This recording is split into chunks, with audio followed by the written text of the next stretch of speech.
حضرت امام جعفر صادق رضی اللہ تعالیٰ عنہ بچپن ہی سے خوف خدا والے تھے، خوف خدا سے روتے رہتے تھے، عبادت کرتے رہتے تھے، حلیم بہت تھے حضرت امام جعفر صادق، بردبار بہت تھے۔ صفا کے پیکر امام جعفر، غریب پرور امام جعفر۔ ٹالرنس کی صفت بہت تھی آپ کے اندر۔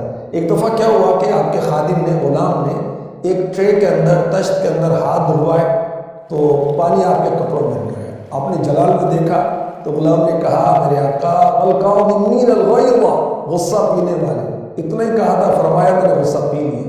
غلام نے کہا والعافین عن الناس، لوگوں سے درگزر کرنے والے، فرمایا جا معاف کیا۔ غلام نے عرض کیا واللہ یحب المحسنین، اور نیک لوگ اللہ کے محبوب ہیں، فرمایا جا تو اللہ کے لیے آسان، میرے مال میں سے 1000 دینار میں تیرے لیے۔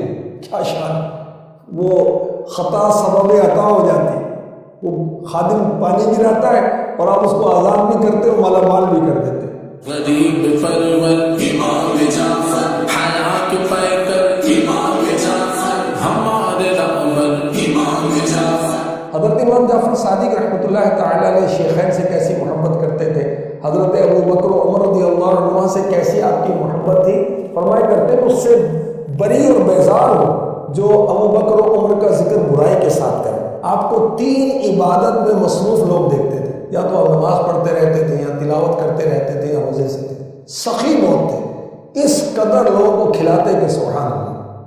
گفتگو آپ کی بڑی صاف اور بڑی گہری ہوتی تھی، اور سرداری میں سبقت کرنے والے، عبادت کرنے والے، عاجزی کرنے والے، تنہائی میں خشوع اختیار کرنے والے، سرداری اور مملکت کو حاصل کرنے سے بچنے والے، لوگوں کو اپنی طرف اکٹھا کرنے سے بچنے والے، بہت بڑے عالم تھے آپ، بہت کثیر احادیث آپ نے روایت کی، شاگرد بہت تھے آپ، کروڑوں حنفیوں کے امام اعظم ابو حنیفہ جو علم کے سمندر ہیں، آپ کی خدمت میں 2 سال تک رہے، اور پھر پتہ کیا کہا، فرمایا اگر میری زندگی میں یہ 2 سال جو میں نے امام جعفر صادق کی خدمت میں نہ گزارے ہوتے تو میں ہلاک ہو گیا ہوتا۔ دود دل بر امام جعفر، غمو علم کر امام جعفر، حضرت امام جعفر صادق۔ 68 سال کی عمر آپ نے پائی۔